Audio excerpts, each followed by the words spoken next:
Dirt roads to rock crawling, two-buck chuck to screaming eagle, moonshine to 50-year-old single malt. We talk about it all here on Wheelin' Wine and Whiskey with your hosts, Jason and Chris. Welcome to Wheelin' Wine and Whiskey, episode 151 at the home studio. Chris, how the heck are you? Well, I'm drinking a little bit of Bacardi 151 right now. Oh, hey, that's very apropos. Don't you think? That's you could light that on fire, you know. Hell yeah. That's like a flambe, right? Yeah, that's the only thing that Bacardi 151 is good for is for flambeing, a dessert, baked Alaska, Remind me to tell you banana a story Foster. about my 151 in college story. Really? Oh, no. That was I bad. want to hear that. No, I don't remember any of it. Did anybody lose hair? Did you lose some hair? Oh, boy.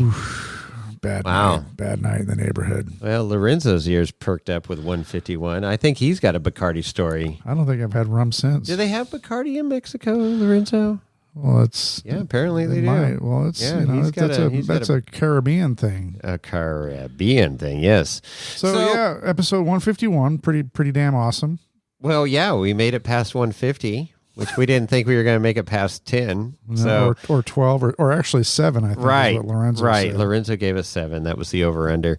But hey, super cool and timely. We got to catch up with one of the key individuals of Ultra4. OG individuals. And everybody knows him. Everybody loves him. JT Taylor. Yeah. We got to phone in.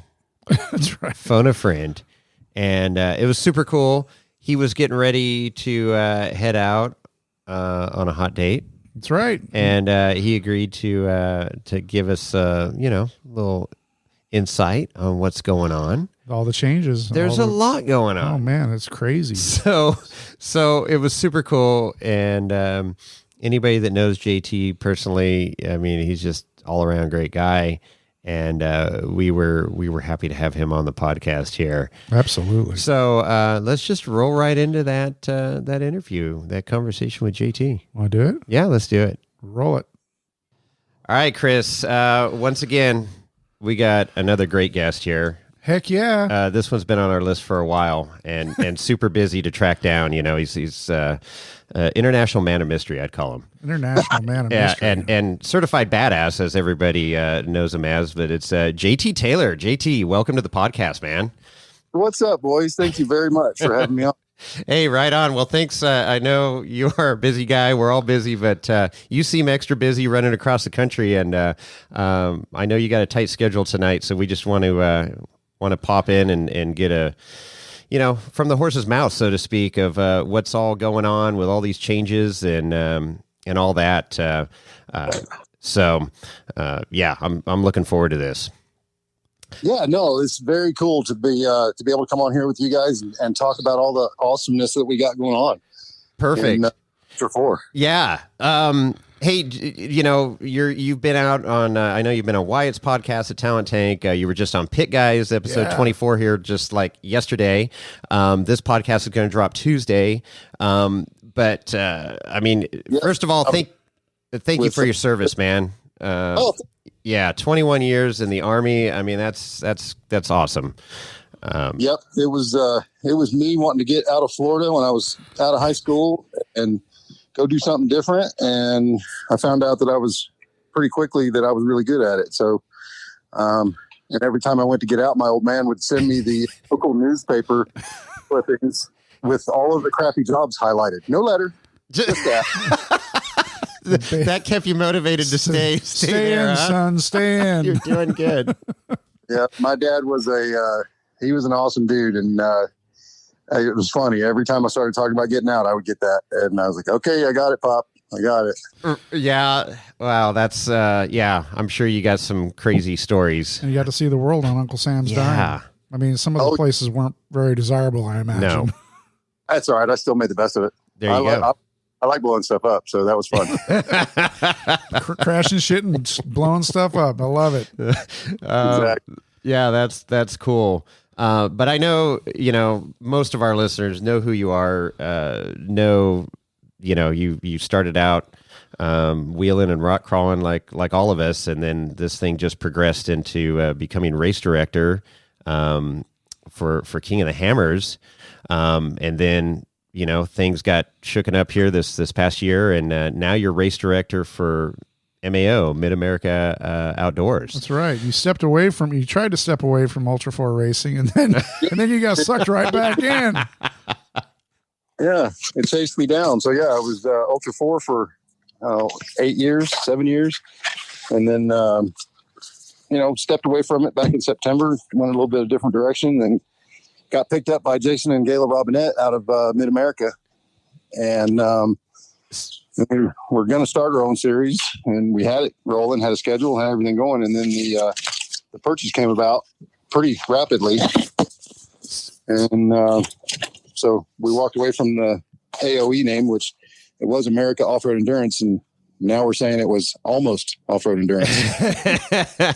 So close, yet so far. Close. But, I mean, it seems to be working out, and I know it's growing pains and stuff, but you guys are coming out of the gate hot here, and I'm hearing a lot of good things from the racers. Yeah. That's great to hear, because, man, we put a lot of effort in to making the races run well, on time, safe, and like I spent 2 weeks out in Moab and set 14 chainsaw blades, I believe. Oh, that's a lot of work. Wow. Well, and I had tow truck Dave from Moab Extreme. Oh, yeah. He's always coming out there and helping me do stuff. And Robert Lucero from BFE was out there helping. Dave Hartman was out there. Todd Sneevy was out there. Oh, cool. Jason from Moab was out there. So yeah, we had good help. And found 4 new trails, which was amazing.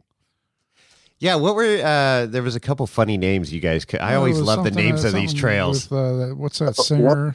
One of them was Liberal Tears. That's right, Liberal Tears. That's so good. One of them was Ozzy, and the other one was Old Reds. Old Reds was pretty cool because it was way off of the center of the wash, but it was going to give us another 1/8 of a mile. And so Robert Lucero and I were walking it, and I found some old tin cans, like old, and that you had to open with a church key. Oh, and wow. So man. Looking at them, and then I look up, and there's 2 names inscribed on the rock with a date of June 28th, 1914. Oh, wow. And they hadn't been seen. There's no tracks, no traffic in there. Nobody'd seen them in years, so it was super cool to find. And then that's why we named it Old Reds, because one of the names on there was WH Red, REDD. Wow. That's very cool. That's super cool. So somebody has been probably a Model T back in the day or something. Yeah. Well, Model T rock crawler. I guess there's a family there still in the Moab area that is the Red family, and they're big cattle ranchers, own a whole bunch of property. So we took a picture of it, and we took it to the Historical Society down in Moab, and they're trying to research it and see, who it was and all that. Oh, that's very cool. That is very cool. Love that history. Wasn't there also a trail named after Britney Spears or something like that? Is that a new trail, or is that a trail that's been there for a while? Okay. Yeah, Britney's been there for a while, but yeah, they go up and down stairs. I love it. So yeah, I mean, now that we're talking about racing there, one of the great things that racers are saying, well, I guess they got a killer crawfish dinner, family dinner down there, which is great, and building, the community. I mean, everybody is as you know, Ultra4 is just super cool, and everybody's helping each other out. But when those helmets go on and the visors go down, it's game on. But the camaraderie amongst that group. So I got to imagine, dinners like that, fostering that, camaraderie and fellowship, and it's got to be cool in that dining hall that night. Oh, it was super cool. And I haven't seen that many smiles on that many people just hanging around, because normally in the past couple of years, people don't hang around. They go back to their camp and do their own thing. Sure. Uh-huh. But this time people were hanging around and talking and chatting and smiling and having a good time and standing around the fire. And yeah, it was like it used to be, man. It was very, very cool vibe. I was so happy. Right on. And then it doesn't hurt when they, the results are right there after the race. They get to stand on the podium. Yeah, after each race, exactly. And then they get a check with their trophy. Imagine that. Yeah, no, and that's one of the things that the Robinettes wanted to do. That it's like, this needs to be a seamless process where you do your podium. We want that emotion. We want that feel when you come off the track to where they're tired and beat up and excited and mad and Right. capture all that, and they're MFing me because of the course and it, but they wanted to capture that. But then immediately after, so you don't have to worry about mailing it. Don't have to worry about it getting lost in the mail and feeling unappreciated because, some of these guys are hand to mouth with their racing program. Mm-hmm. Absolutely. Yeah. And we get it because I lived it, Right. I was on Army pay racing and that was hard. So Right.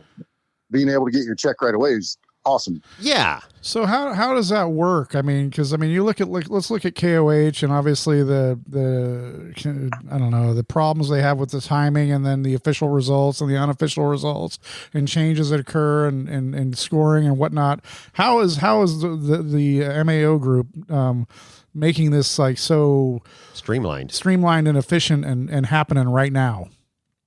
We're using live timing, the company, and Brandon. Those guys are very well versed. They're great at what they do, and we watch throughout the entire race, and we're keeping track of it and double checking it and tracking it and double checking it, and then when we get closure on the race, as long as I'm 30 minutes past the close of the race and I don't have a red card, then I can call the results official.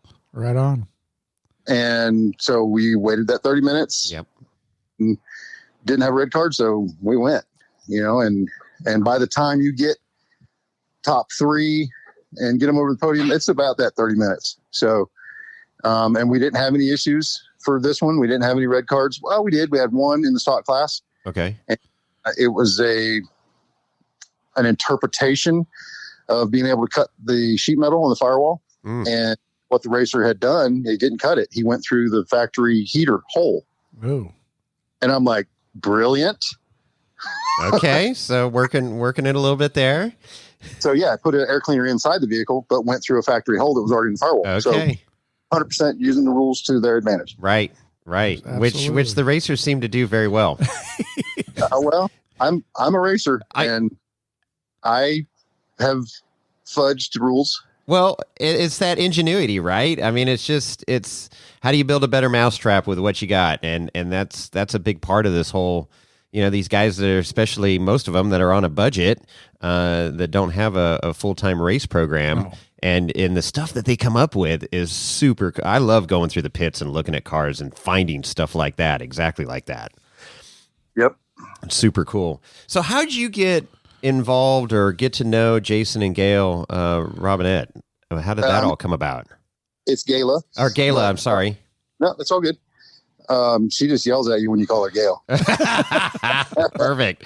She is Mama Bear, man. She's one of the nicest people you ever met, but man, she will get on you if you ain't right. Okay, I like that. Perfect. So for Visions last year, I was the overall race director. Dave had told Jason about me and how I run races and all that. So he had me be the overall race director of the Visions event, the 9-day event. Okay. And it went really well. And so that's how that works. There it is. It's just boom, just like that. Yep. Absolutely. And then he acquires the Ultra4 rights or whatever you want to say there to run the regional series, United States, everything but KOH, right? I mean, you guys are doing everything but KOH in the United States now for the Ultra4 series. Yes. Yeah. That's Yep. And we are qualifying drivers in the 4400 class to go to KOH. Mm-hmm. And KOH is actually a sponsor of the Ultra4 series. Okay. So it's Oh, a partnership.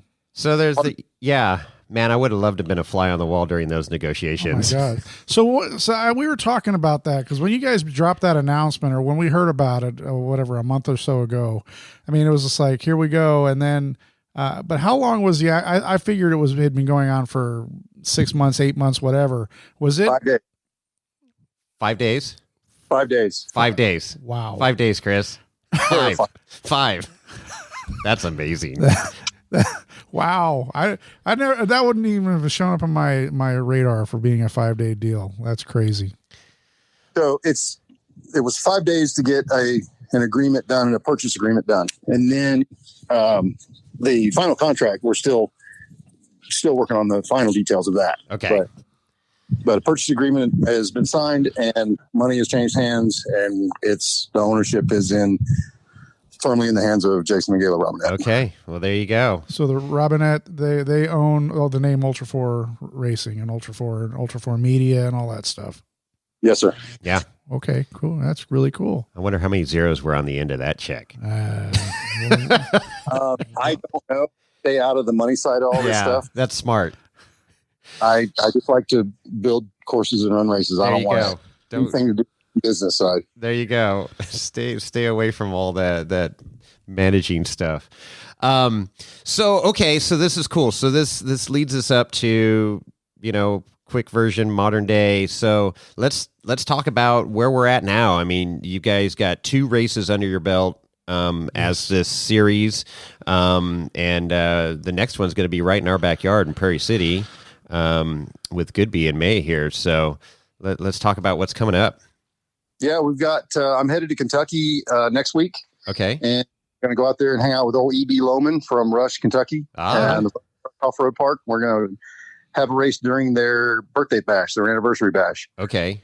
And we've got endurance racing, we got rock bouncing, 170 kids racing. Oh, nice. So, yeah, it's going to be a good race.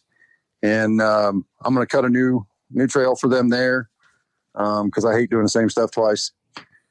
And so, yeah, it'll be a different race than what they had last time. And it should be a really good time. EB's and his family and group are always really accommodating, and they bust their butt to get things done and make it right for the racers. And it's always a good time. But yeah, then moving from there, coming out to y'all's neck of the woods for the race out there with Goodby and family. Yeah.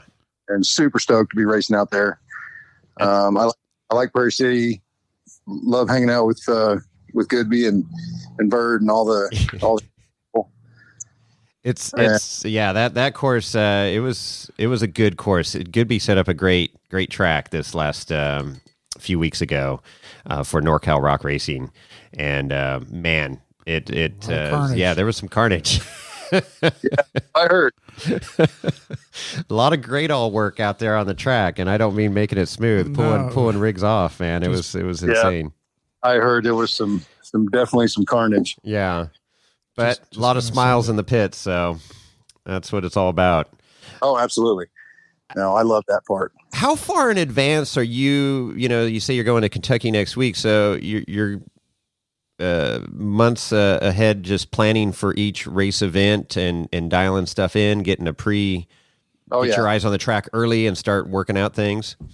Yeah, no, I do pre-sites and just make sure that we've got the things that we need, that it checks the boxes for our races, and some of them do, some of them check all 3, some of them don't. Okay. Because it's spectators, marketing, race, not in any particular order, but those are the 3 boxes that we need to check to make it a successful race. So, got it. Moab didn't check them all because it's tight. It's hard to get vendors in there. It's hard to get spectators in there. Mm-hmm. Because of parking and space and all that. So that, sometimes we give and take. Rush is tight. Rush is going to be full of people. But now SAC out there at Folsom, it checks them all. There's plenty of room out there. It's a major city 5 minutes away. And, it's pretty awesome. Exactly. And there's a really good sushi restaurant right down the road. Oh, you like the sushi. All right. Right on. Yeah. It's I think I know the one you're talking about. It's pretty darn good there. Yeah, it is right over by the hotels. That place is awesome. Yep. So the Prairie City event, is there going to be, how many vendors are slated? Not sure. I broke my turn signal off years ago, so I stay in my lane. I like that. I like that a lot. Perfect. Awesome. Perfect. So, I know you and John have been talking. You got anything, more rocks or anything going in on that race, or anything you can allude to of what's coming up? It'll be different than what they've seen. Okay. Going to be fast, fun, and technical. We like all those things. Fast, fun, and technical. I like it. And especially when I'm in the grandstands watching and not getting my car beat up. Did your teeth did? So what classes are you going to be doing? The normal slate of classes, the 4900, 4800, 45, 46, and of course 44. What's the status of EV class, the electric class in MAO? Is that are you guys embracing that? How's that going to work, or can you talk about it? Yeah, absolutely. I can talk about it. We are 100% embracing that class, and we know there are cars being built. And once we have cars ready to compete, then we will have a class for them. And I already understand the intent of Dave of the 30-minute race for those cars. And so, yeah, we'll build a course accordingly. Right on. That's cool. It's certainly going to be the future. I know that. And when we saw Boston Kyle race 2 years ago down at King of the Hammers, and then of course again this past year, I mean, it's just such an exciting story, and I want to see that whole class build and grow. And obviously with King of the Hammers having already started it, and I'd like to see, hopefully, and a lot of spectators would like to see that class continue to grow. Oh yeah, no, I'm 100% on board with that, and so are the Robinettes. So it's just a matter of getting the cars built, and let's get them out there and race them. Yeah, sweet. That's cool. We're looking forward to that. So the parallels, I mean, I know you guys are doing all the qualifying and getting cars, qualified for KOH. And obviously you still talk with Dave and work with Dave on these rules and stuff. Oh, yeah. So, we got a couple, the whole rear engine thing with Chip and then, so you're allowing that, and it sounds like Dave's going to allow that too, in the 4800. I haven't talked to him about whether he's going to allow it at King of the Hammers, but he agreed that 48 should have been had allowed rear motor years ago. Okay. So I believe he's going to allow it at KOH. There you go. We haven't specifically talked about it. So yeah, and then it's the, I guess guys are competing and everything, and it's like how much. What if there is a major difference, like the UTVs racing in the 4400 class, you're not allowing it, very clear on that, and then Dave allows it. I mean, how does it cause much issue, or is that just? I don't see it causing an issue because there's not that many people that are doing it. Okay. Dave allowing it at King of the Hammers, I'm with. He wants to do that, and I support it. But in the regional series, at these tighter races where you got big drops and you got a lot tighter races, having the smaller cars racing against the bigger cars is just, in my view, unsafe. Yeah. Right. Yeah. Well, and it's your call. You're the race director, so it's there you go. It's not that I'm the emperor and I'm going to put my foot down and say we're doing this because I said so. Right. Oh, safety. Well, and we can all remember going back.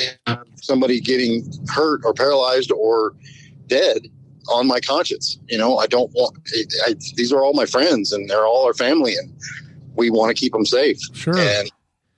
But thinking about that hit, that helicopter video of JP hit another car.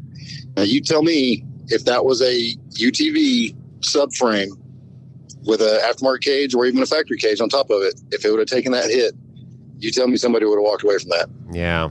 Well, yeah, I'm seeing, I mean, we've got a few buddies that race, in the UTV classes, mm-hmm. and, he's been running a couple races, and his frame is compromised just from running the race. Oh yeah, no, it's now not saying that, I mean, there's wear and tear and all that stuff, but yeah, to your point, they're not as strong as, spec race car, 4400 spec race car. Yeah, and it's cool the way the rules are, so that you can run them and race them without occasions. The stock production class, you put safety stuff on it and go race, but it's against like-sized cars. Right. Mass versus mass, equal mass versus equal mass. We get it, and I agree, and I know Jason agrees. Yeah. Well, we joke around that they're golf carts, anyways, but they definitely have taken.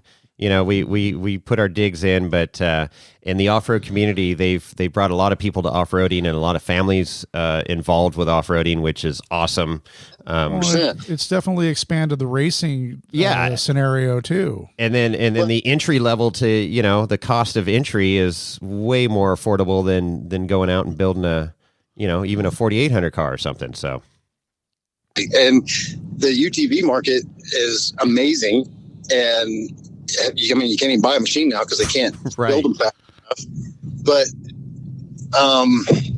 just the fact that you can go buy one off the showroom and you're racing it and you're still making payments on it,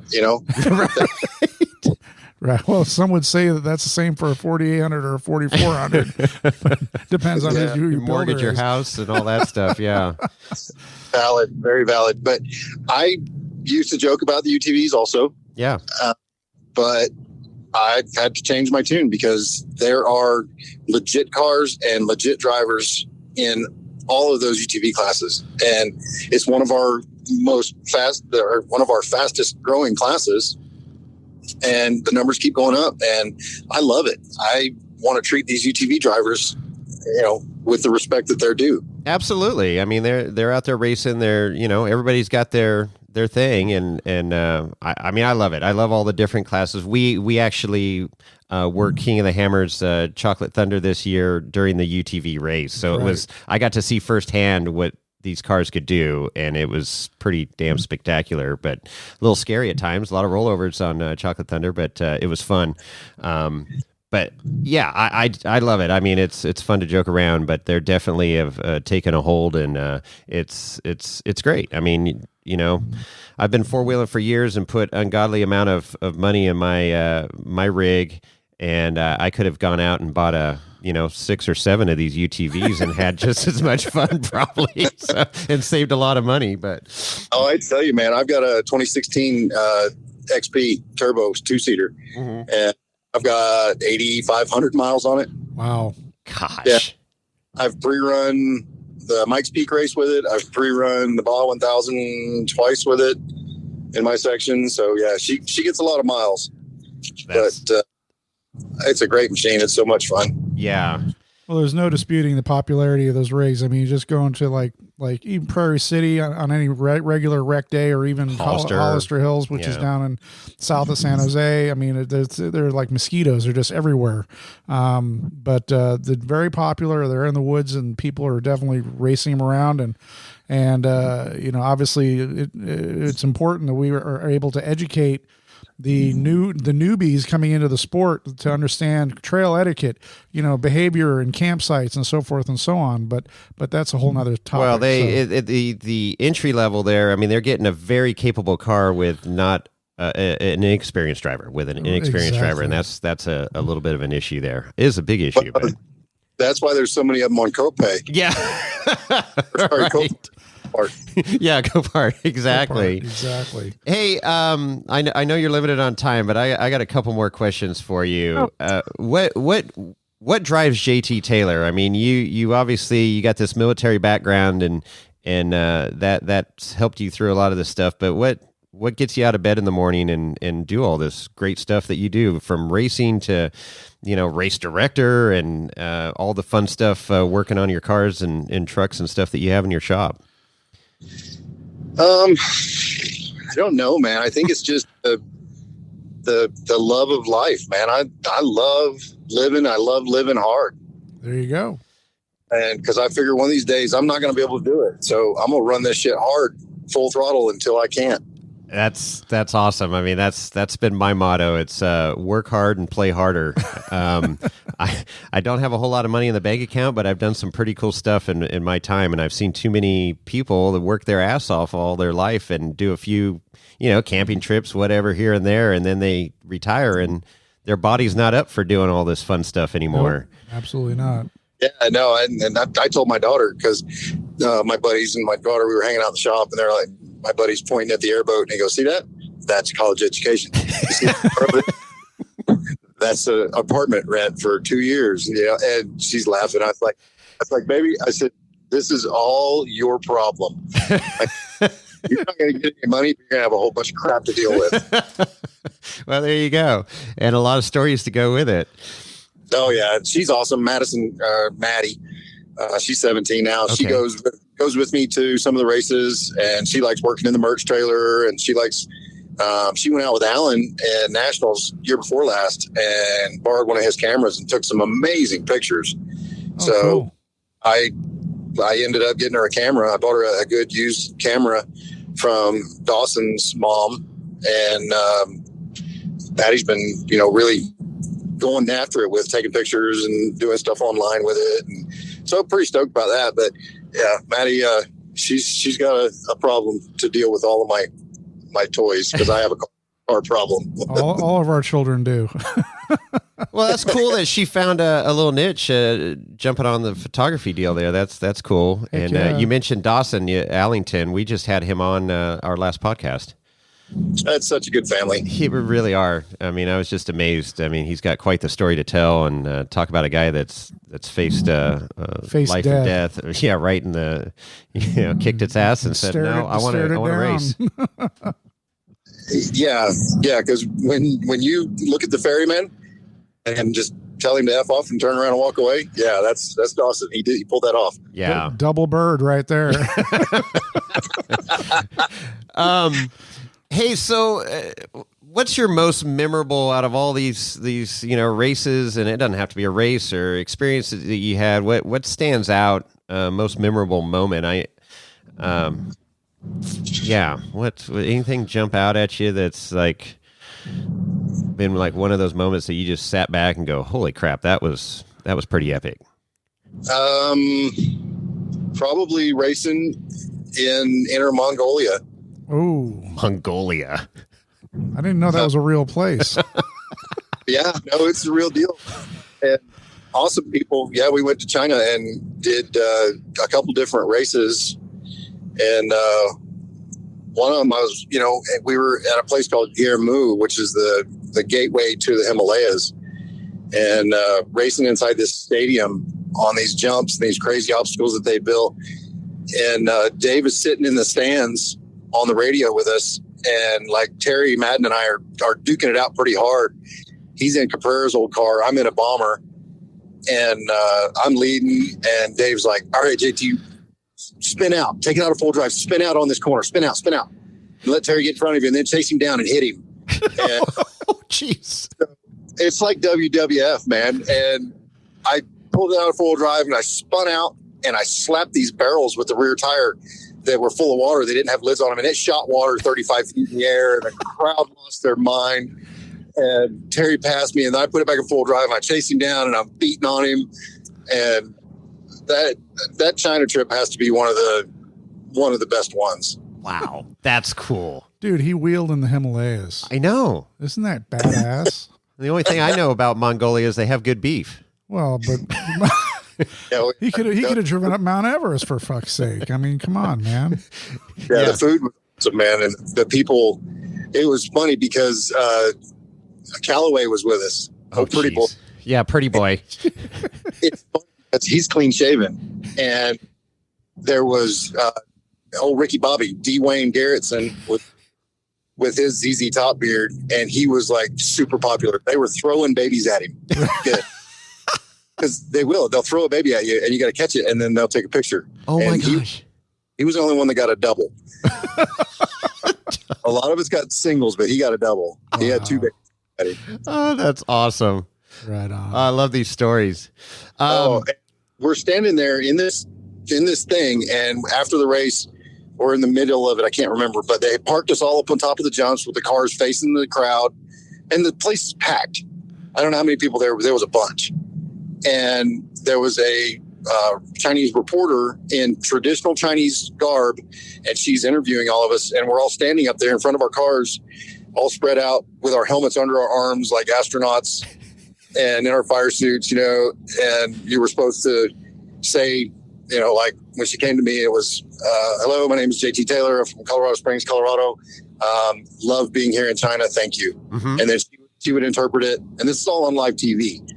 Okay. Well, she gets to Dwayne Garrettson, and he goes, my name is Ricky Bobby. That's where it came from. Talladega, Alabama, and I just want to go fast. And this is on Chinese national television, and we're all trying to keep a straight face. I was going to say, how'd you guys not lose it? I would have totally just been in hysterics. Oh, my God. So now that's his nickname now from then on, Ricky Bobby. Okay, I was wondering where that came from. There's the story right there of how Ricky Bobby, Dwayne Garrett. Right from the horse's mouth. There you go. Okay, one other story you gotta tell us is, how did this whole happy birthday thing get started? Rufus Racing. It was Rufus. Bunch of degenerates and Chip McLaughlin. We were in Sacramento, and we were at the restaurant. I think it's BJ's. Okay. Really good brewery restaurant. BJ's Brew House. Yeah. Yeah. And we were in there, and I came in. They were just finishing up having dinner, and I just came in, was waiting on the Ultra4 crew to come in so we could have dinner.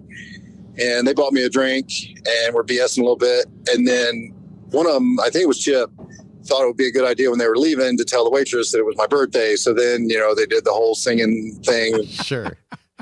And it just went ballistic from there. So they've done everything from, we were at AOP and we were at a bar, and Roxy posted up a picture and, tagged where we were.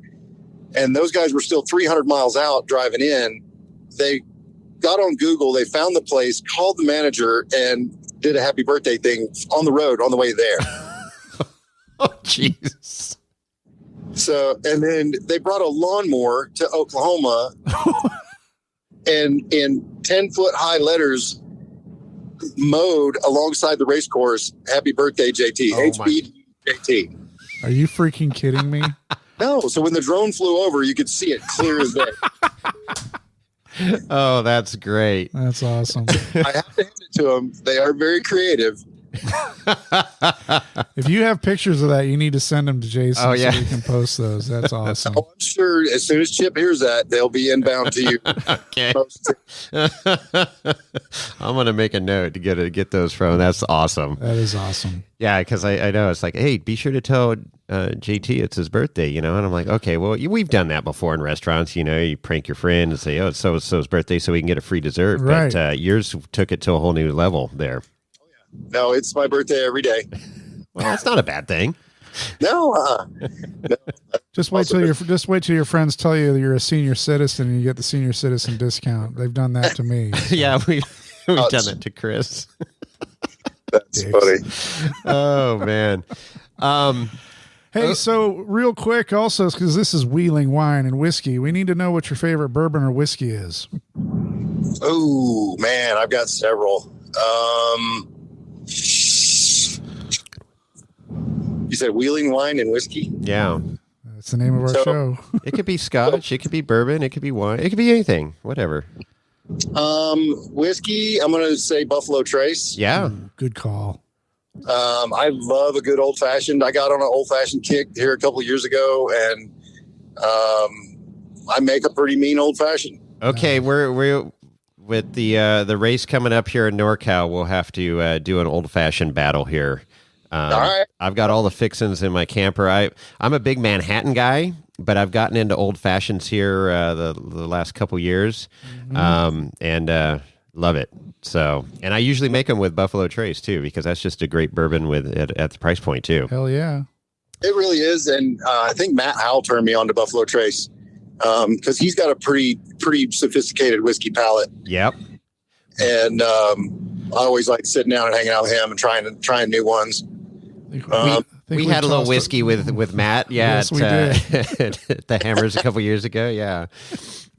Yeah, great American right there. Yeah, he is. Tribe cool. 16.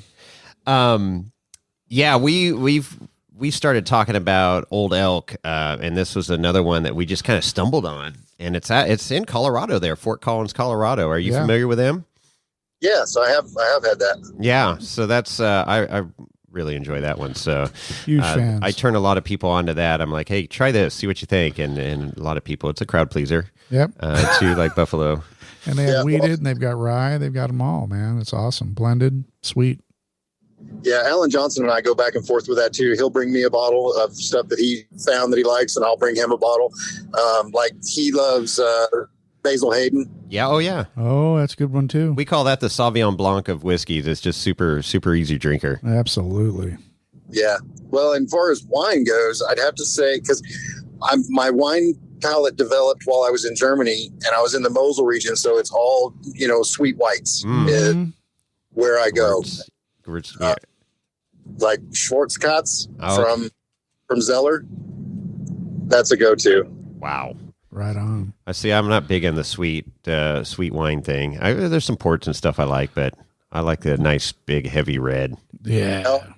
Dude, I'm a fan. As long as it's not super dry on the back. But yeah. Have you ever had any of that Portuguese white port? Portuguese white port. I can't say that I have. I can't either. If you find it, get it. Okay. It is amazing. I never knew there was such a thing as a white port, but we were in Portugal for a race, and we were just poking around on the riverfront down there, and there was a wine place and had the giant barrels in there, and we got the tour, and then they poured us some red port and then some white port, and I was like, what is this?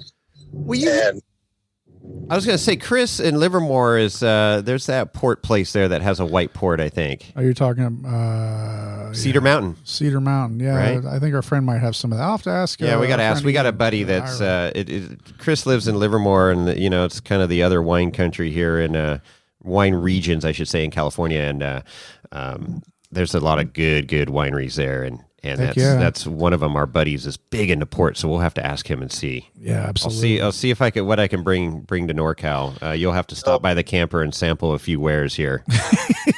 Yeah, if he's got a white port, man, bring it. I'll buy it from you. Okay, all right. We'll see what we can drum up there. Right on. You have to peel that out of his cold, dead hands. No, it'll be good. So as Jason mentioned, we are definitely both of us, Wheeling Wine Whiskey, are going to be up at Prairie City for the race in May, and definitely want to try to meet up and talk to you face to face. Would be pretty awesome. No, absolutely. I look forward to it because that's one of my favorite areas. We're happy we get to go up there and race, and we're looking forward to that one. But also, after that, we got Sturgis. Oh, Sturgis, let's talk about Sturgis. So we went there 2 weeks ago and met with Woody and Brian Williams, and we are working on a multi-year deal. Nice. And we're working on bringing some other stuff back there. We're actually bringing not only the Ultra4 Racing, we're doing 170 racing, and we're going to do Barbie downhill Jeep. Oh, yes. Wait a minute. Hold on. Back up. Barbie downhill what? Jeep. So YJs? You got to bring YJs out there? No. The little Barbie Jeep. Oh, the little plastic Jeeps. You'd seen those Barbie Jeep races? Yeah. Yeah, we talked about doing that at Hollister. Oh, no. This is going to be way too much fun. That's great. And we're bringing live music. And we're going to do the parade through the chip again. Okay, cool. Which was amazing last time. That's got to be electric, man. It was. Yeah. It really was. Because I'm sitting at the VIP in the arena as they're all coming in, and it filled the place up. And then, they always do the bike revving thing. So the announcer was on the stage, and he had the bikes rev up, and it was cool. And then a few minutes later, he had the big cars rev up, and it shook the whole place. That's awesome. That's great. And yeah, it was smiles all around, man. Everybody was stoked. The bikers were stoked. The racers were stoked, and it drew a lot of fans over because we were handing out flyers of, what the schedule was for the race while we were doing that. And so on Saturday for the race, we had quite a few people come from the chip over to watch the race, because if they have a chip van, they don't have to pay to come in to watch the race. Oh, that's cool. Oh yeah. And a lot of those people probably never heard of or seen a Ultra4 car before. Right. And they're sitting up there, and there's an area we let them ride their bikes in, so they can just perfect. sit there on their bike and watch the race. No way. Oh yeah. Oh. And I love it because I've got that Clockworks rigid Springer that I picked up. Brian got it done for me and brought it to Sturgis last year. So I'm going to bring it back in so I can go riding. And you got to see that thing. It is dead sexy. Oh, cool. Road trip. There you go. So that Sturgis event sounds pretty epic. It's going to be. It's a great track, great pit area, and just a lot of fun. Yeah. And it's during, the beginning of the bike week. So if people want to come up and either go side by side the week before, bring your side by side, come on out and go ride some trails. Or if you want to stay the week after and go riding a bike, it's a cool opportunity to be there and to experience it. Yeah, because like most of us gearheads, we have multiple toys. Right. So it's good. You could bring a few down there. Just load up the toy box and head on down or up or over. Exactly.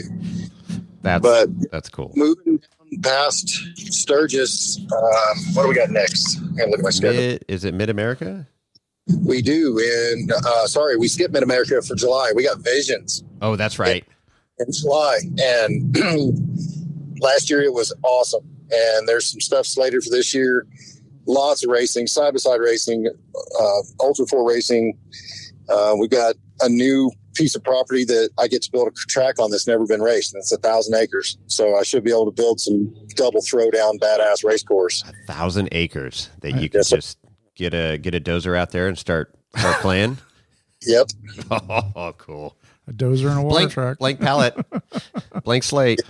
Exactly. And then, then we've also got all the amenities, being able to camp in the park, having power and water, and the pool and the live music, and just a great area, just a lot of fun. Plus there's riding, you got the park to ride, and they do night rides, they do like chem light rides and stuff like that. So just a lot of cool events, family oriented and fun. God, that sounds great. Road trip. Yeah, I know. There's so many of these places I want to go visit. It's just, especially with our fuel prices right now, we're like $6.40 a gallon for diesel right now. Yeah, down here. I saw a gas station this morning that was $7.29 a gallon for diesel. Jesus. I was like, well, I'm not going there. Wow. Crazy. Yeah. But yeah, it's hopefully we get figured out. Yeah. And get going in the right direction again here soon. But absolutely. But nothing we can do about that. So we're just going to keep putting on great events and absolutely. Where there's a will, there's a way. People are going to figure it out. Heck yeah. No, I mean, it's just, they're going to search out the entertainment far and wide. And if it's closer, good for them. I mean, some people won't drive, 1,000 miles, but people will drive a couple hundred for sure. So, yeah. And it sounds, I mean, most of your events are well spaced. So, I mean, for us to blast up to Prairie City, that's an hour and a half drive for me. So no big deal. Yeah. Right. Well, and that's the thing. We wanted to keep a minimum of 3 weeks between events. I know these first two points races were tight, but it was because of merging Pro Rock and AOE schedules and commitments that we already had to the great places like Rush that we didn't want to leave hanging. We had to make some hard decisions, like having to leave Grizz and Aaron up there in the north and not have a race. It sucked. Yeah. Because they're great people, and we're going to go back and race with them. It just, we couldn't pull it off this year. I mean, that had to be a couple sleepless nights there trying to, spitballing and crossing things off and adding things here and dates. And I mean, there's so many logistics, as you know, to put on an event. I had a United States wall map, and then right next to it, I had a calendar, and we were looking at travel times and distances. And fuel prices, and there was a lot of factors that we had to look at and had to make some hard choices of races that we had to lose. And it sucked because, making those phone calls Sure. was not fun. Yeah. It's like telling somebody they didn't get the job. Had a great interview, but you didn't get the job. Sorry. Try again next time. And they're all, these park owners and people that run the races, friends of mine. And you don't want to disappoint your friends, but we had to make some tough choices. Well, they had to understand too. I mean, for what you guys did in such a short amount of time to get something together for this year is commendable, and they have to understand. There's going to be some casualties, unfortunately, this year. But next year, you guys will be dialed in. That's right. Well, we're going to move around. We're going to do some different stuff. I've got some ideas, and I'm headed to look at a couple different places that if I can pull this one off, it's never been done, and it's going to be done. It's going to be. That's great. Awesome. Oh, I'm excited, man. This is cool. A lot of people were calling me, "Hey, what are your thoughts with this changeover?" And I'm like, I think it's great. And Dave said it. He's like, "Hey, I've got." Maybe 2 more years running this entire thing. Right. King of the Hammers in the series, he goes, I got 20 years running just KOH and focus on KOH. So I'm glad you guys stepped up. I'm glad you're back involved and excited. I mean, I was like, this has got nowhere to go but up and get dialed in. And the first 2 already out of the gate have been outstanding. So great feedback. That's for sure. I'm super happy with, after getting my teeth kicked in by Mother Nature in Oklahoma, but then getting to pull off Moab, we had some moisture on like Thursday, and that was absolutely perfect. And then the weather was beautiful, sunny, breezy, kept the dust down, and now just we've got good momentum, and I don't know if you can hear it, but man, I'm excited about. Oh yeah, you definitely. You've got the passion. I love it. Bet. The fire. Yeah. Well, one of the things when you ask me why I do this, why I get up and why I do it, one of the reasons why I like building the race courses and marking them and running the races is there's people that I'll find out on course. They'll be broken, and I go find them and I give them a ride back or make sure they're okay, get them some water, and they'll be just thanking me. Dude, I can't thank you enough. This was so much fun. I had a blast. And they're broken. Right. They didn't get to. Right. And to me, that is just I don't know. I can't even put it to words. It makes me super happy. It makes my heart smile. And it makes me want to do it more. Yeah. And you actually were first on the scene. One of our buddies in his golf cart, Jay Barry, the Whalen golf cart there at Moab. You rolled over and you were the first face they saw. Poor guy. God. Yeah. He's got a great attitude though. He's learning all this stuff, but he's got the fire, man. He wants to, he's investing in that car and making it the best he can, and every race it's getting better. Yeah.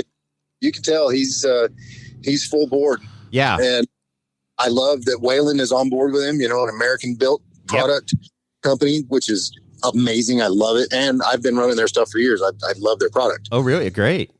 So the fact that we've got a good product sponsor out there supporting one of our guys is awesome. I love it. Yeah. See, it is just all small world stuff, man. Absolutely. It's so cool. It is.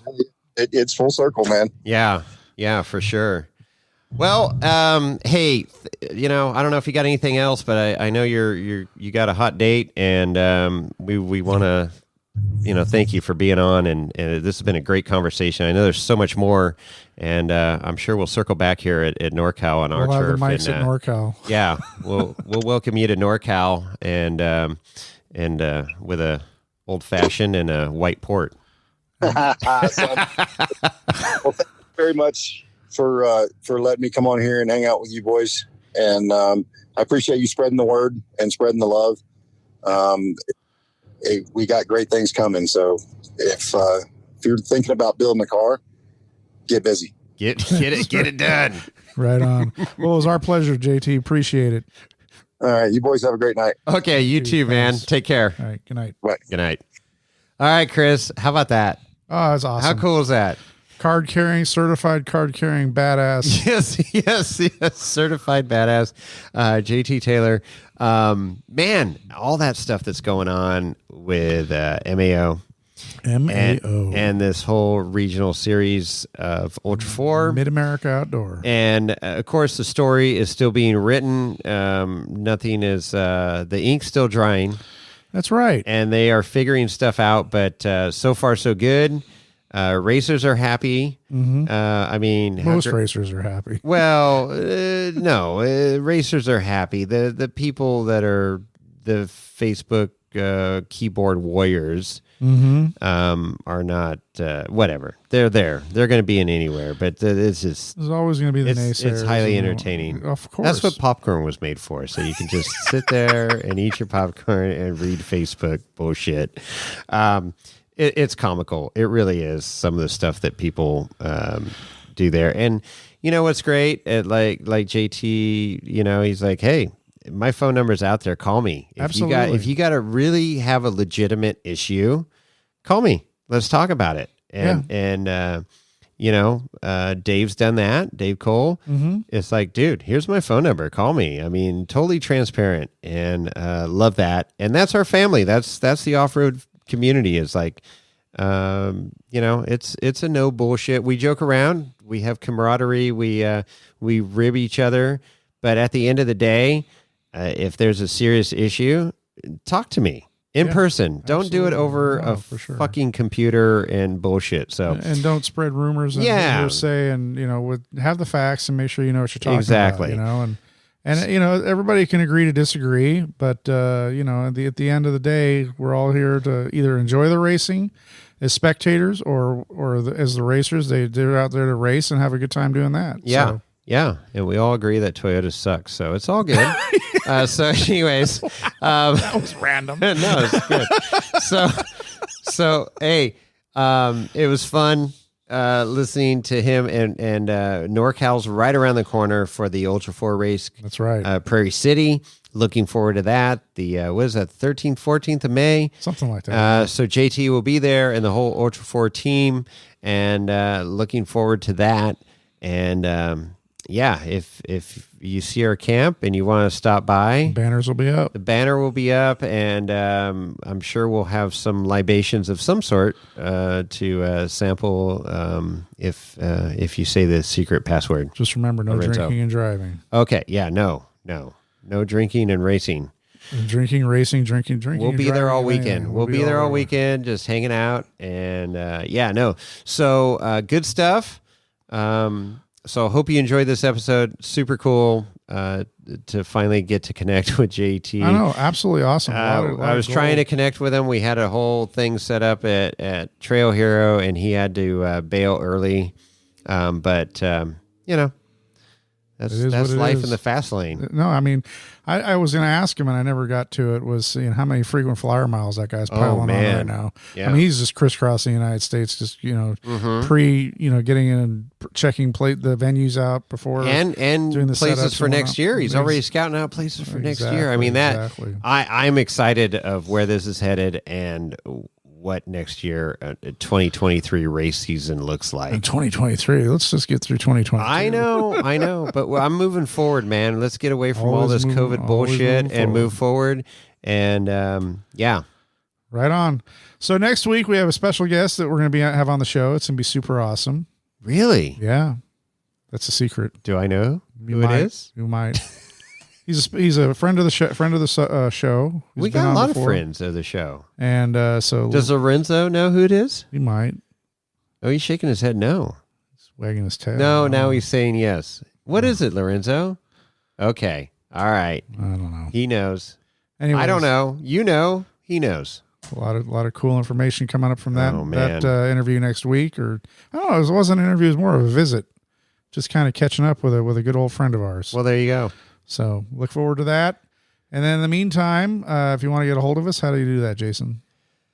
Just ring the bell, Send out the back signal. We're here. Smoke signals work too. Carrier pigeon. Or you can call our phone number. Or you can call the phone number at 408-800-5169. Yeehaw! And, of course, email Jason, Chris. Chris, or Lorenzo at wheelingwineandwhiskey.com. You can hit us at Wheeling Wine and Whiskey on the IG. That's right. Which we are over 3,000 now, which is like Holy smokes. huge. We're huge Do you, in know who the, Europe. do you know who the 3,000th was? I don't. Oh. I could. No, I Can can't. you figure go that back. out? No, Oh. I'm not. I'm not going to do it. All right. Well, Let's don't hit 5,000. When we hit 5,000, then we'll do something. we'll have a little swag. But pack we or do something. have a lot coming up. We got There's a lot of stuff We got a happening. giveaway coming up that we're going to do in the month of May. That's right. We were supposed to do this month, and it got away from us. Things are Life got crazy. busy. Things are crazy. But we're doing it in May, Yes. which is Jason's month, by the way.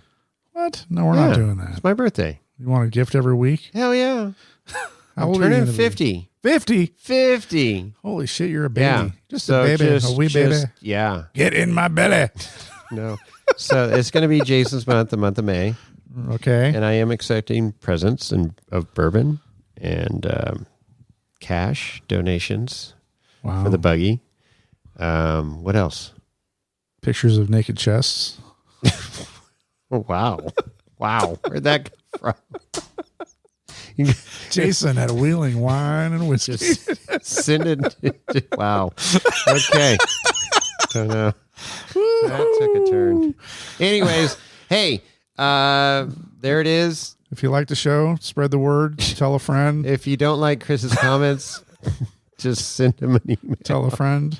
And give a review on iTunes or whatever they call Apple Podcasts, I guess they call it now. It is, yeah. 5-star review, and Jason will send you a sticker. Oh, that's true. We're still doing Yeah, that. we're always doing that. So, yeah, no. Definitely. Stickers abound.